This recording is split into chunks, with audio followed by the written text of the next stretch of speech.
Hi everyone, I'm Sean Quigley. I'm the Executive Director of the Youth Diversion Program. I wanted to take a minute today to give you an update on what's happening here at Youth Diversion as the staff work really hard to ensure that we deliver the same level of service as much as we can under these circumstances that folks have come accustomed to. Our physical location at 559 Bagot Street, the Robert Irving Youth Center, is closed and is looking like it will remain closed until May 4th.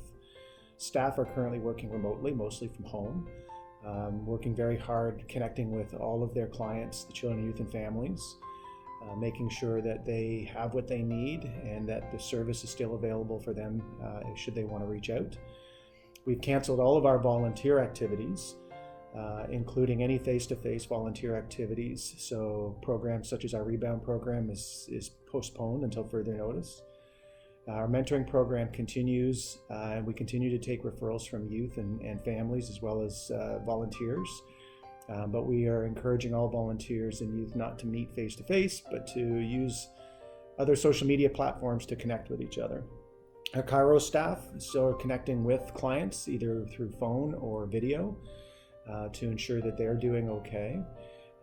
Our classroom, unfortunately, is closed until further notice, but the classroom staff have been reaching out to students in the classroom and supporting them in every way that they can through their education needs. Our other services, such as our Youth Justice Service, continues to operate.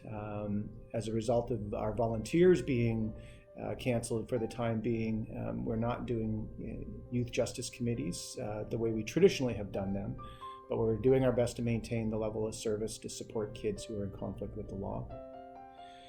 Our men service also has been postponed due to the school closures, but our men team continues to stay in contact with their clients and continue to update the services that men provides.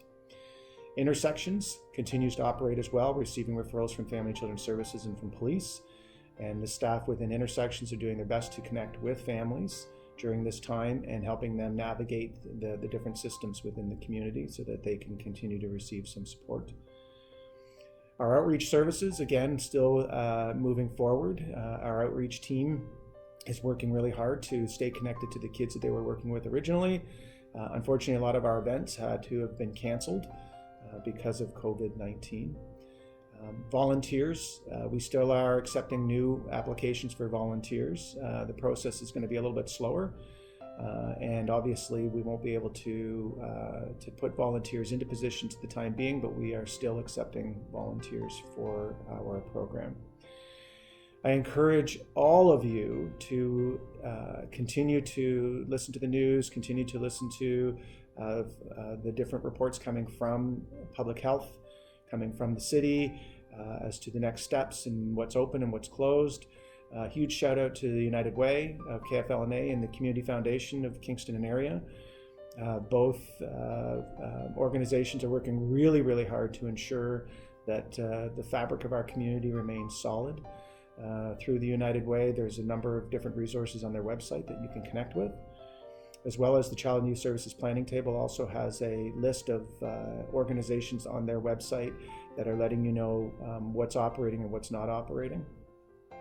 And as well as you can connect with 211 if you're also looking for information in the community as to what's open, what's closed, where can you reach out to.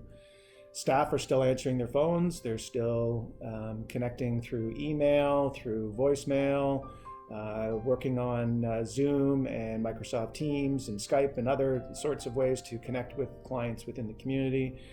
And I just ask everybody to do their best to remain exercising physical distances and stay healthy, and we'll all get through this together.